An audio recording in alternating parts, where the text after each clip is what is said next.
I love role-playing games. They offer some of the medium's most beloved stories, most memorable characters, and worlds that you can just get yourself lost in. RPGs can, however, be a bit intimidating to some people. They're often loaded with mechanics and intricacies that on a surface level might be overwhelming. They're infamous for being the genre with the games that take the longest to beat. It took me over 100 hours to beat Persona 5. This is why I see a lot of value in shorter and more accessible RPGs. They can be gateways that lead people into getting into the meatier stuff if they so choose. Or they can just give you a quick fix of the genre without the need for a big time investment. When it comes to accessible and short RPGs, some that immediately come to mind are the likes of Chrono Trigger, Pokemon, and the Mario RPGs. Today I'd like to talk about one that you probably haven't heard of. Welcome to Games for Healing, the web series where we focus on what makes us feel, think, and what gets us cozy.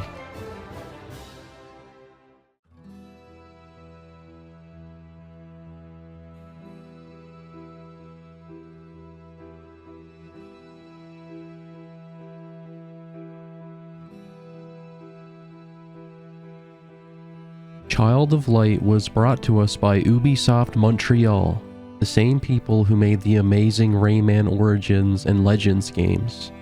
Like those, it runs on the UbiArt framework engine. This is a side-scrolling RPG with exploration and puzzle elements. When it comes to story, it's pretty easy to digest. There's plenty of good world building like any fantasy world should have. If you want to learn some optional lore, there are these pages called confessions scattered throughout the game for you to pick up and read. We play as a princess named Aurora, who has apparently died in her sleep and was transported to another world called Lemuria. Her father is stricken by grief and depression because of this. He ends up on his own deathbed. Aurora's goal is to get back to her own world and be there for her father. Along the way, she'll find that she also has to save the world of Lemuria, as sinister things have been brewing in the background. The director of the game has described Child of Light as being a playable poem. That night, Aurora went to sleep. The fire burned down low. She caught a chill that spread. Her skin was cold as snow. At dawn they found her, vacant, Aurora's light gone out. Her father wept and pleaded, but there could be no doubt. For all intents and purposes, Aurora was dead. And yet, once upon a time, she awoke in a strange land instead. It's true, all of the game's dialogue is told through rhyming in ballad form. The confessions that you collect are written in the form of sonnets. I adore the fact that they did this and kept it consistent with a bit of flexibility for the whole game. Constantly rhyming can be difficult. A lot of time surely went into making it work. I just wish that the game could have featured full constant voice acting. There are some cutscenes where a voice-acted narrator gives us exposition. She's got a really soothing voice. Beyond that, there's no other voice acting. I would have loved to have heard the breezy rhythm of the poetry told by professional voice talents the whole way through. Safe to assume that it just wasn't in the budget. The rhyming might be distracting for some people, but I enjoyed it. You'll meet a variety of likable characters who will join your party. To name a few, there's Rubella, a healer jester who's the only character who can't rhyme. There's a spellcaster named Finn who's part of a rapidly aging dwarf-like species. He may not look it, but he's 13 years old. There's a bow-wielding mouse warrior named Robert. He's got a penchant for doing business. When it comes to visuals, Child of Light is gorgeous. It's got a strong focus on watercolors. The intent is to give everything the look of an animated painting, where we feel like we're moving through real illustrations. There's lots of ambience in this game. The atmosphere is always a treat. Ubisoft partnered with Cirque du Soleil for the game's costume design, which is pretty cool. Strangely enough, our main character and some other characters are 3D models among all of these 2D illustrations. I do wonder if having Aurora be in a hand-drawn style would look better, but either way she still looks good. Some animations can look a bit stiff, and the models could greatly benefit from more facial expressions, but regardless of those nitpicks, everything is still stellar looking. The music is all very atmospheric and well done, some of it powerful and some of it enchanting. It was made by a Canadian singer-songwriter with an orchestra assisting with some of the songs. Upon booting up the game, you'll have the options of 2 difficulties. There's casual, which is aimed at people not looking for any pushback, who just want to enjoy the story and visuals. Then there's expert, a difficulty mode for those who want a challenge.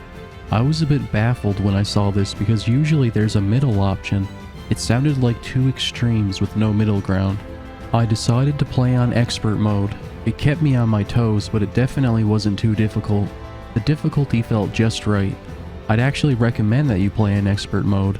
Dying in this game has no penalty, so you can try fights again as many times as you like. I didn't ever have to grind since I fought everything in sight. The thing about turn-based RPGs is that no matter how difficult they get, you'll often have an infinite amount of time to make your decisions.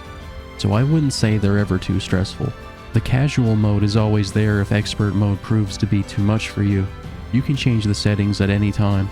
Exploring this world is easy thanks to the power of flight. When I started the game, I thought that the main character moved pretty slowly and that things felt a bit rigid. That's because I hadn't unlocked the ability to fly. It happens pretty early in the game. Once you do gain flight, you can go anywhere on the screen. There's plenty of secrets to find all over the place. It feels nice to freely float around while taking in the visuals. There are many turn-based RPGs that have a gimmick that makes them more than just taking turns attacking. Child of Light is one of them. It has a system similar to the active battle system from Final Fantasy. It all has to do with that bar at the bottom of the screen. Once your character reaches the red part, they can then choose their action. The action then actually happens once they reach the end. If they're attacked while they're in the red, then their action gets cancelled and they get bumped back. How fast a character's icon moves across this timeline bar is based on their speed stat. There's plenty of moves that play with this timeline bar, like moves that will always move enemies back, moves that totally freeze them for a bit, and moves that slow them down or speed you up. It's fun and sometimes tense, making sure that you can pull off your moves without getting knocked back, while also timing your attacks so that you hit enemies while they're in the red so you can bump them back. It's like watching a little race that you can interfere with. Touching an enemy from behind in the overworld will be called a surprise strike, and it'll start you off further in the timeline bar. If an enemy gets the jump on you in the overworld, then it'll be them that has the advantage at the start of a battle. If you don't understand it from hearing me explain it, you'll definitely understand it in action. It's really simple. Pretty standard RPG mechanics with a slight twist. If you're someone who's impatient, you might not like the waiting factor. You can use physical attacks and magic attacks. Some enemies are more weak to one than the other. Some attacks have elements which some enemies may resist or be weak to. Each character has their own specialties. Switching between them is important. Aurora specializes in light magic, which is strong against dark monsters. Nora, the white-haired lady on screen with her right now, is a master at applying buffs and debuffs.